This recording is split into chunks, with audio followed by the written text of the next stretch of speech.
Panahon na para palitan yung ibang big man ng SMB at manguha ng mga player na effective sa labas na hindi puro rebound lang ang alam. Kaya nga si Rodney Brondial isuko na nila para makuha sina Soyud at Miranda.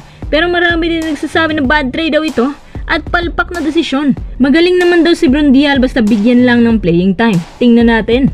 Star Horse Shipping Lines, pinapangakong hindi magiging farm team. In fact, magiging intact daw ang roster ng Terra Firma at kung kulang to, mangunguha sila ng mga players na may mataas na standard sa PBA para magkaroon sila ng isang formidable lineup pagkatapos nilang ma-acquire na ang Terra Firma. Tara, pag-usapan agad natin.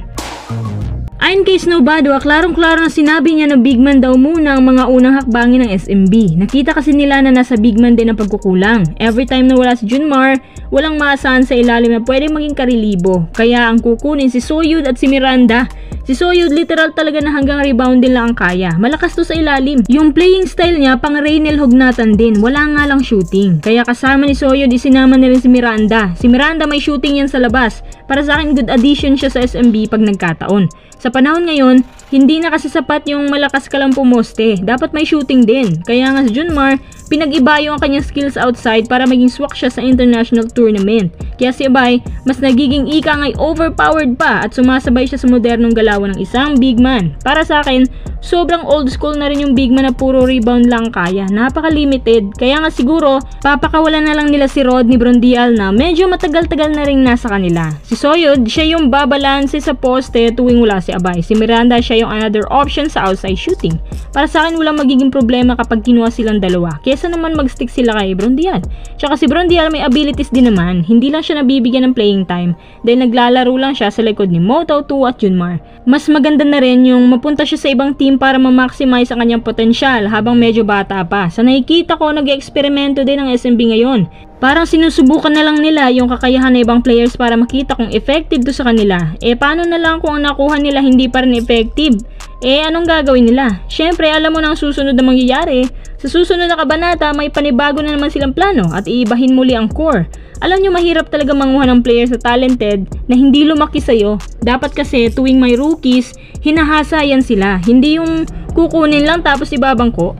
Di sana may formidable lineup na sila tapos young legs pa. Hasain nila yung mga rookies nila para may next generation player sila na hindi kailangan manguha sa trade. Tapos paiba-iba na naman ang chemistry tapos matagal magkaamuyan. Ay nako. Good choice kaya ang pagkuha kay Soyud at kay Miranda.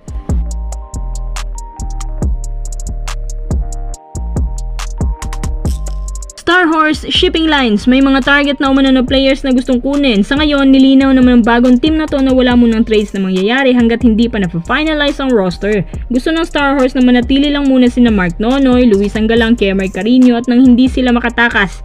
Tapos kapag nakuha na nila ang buong franchise, sino-sino naman ang planong kunin ng Star Horse?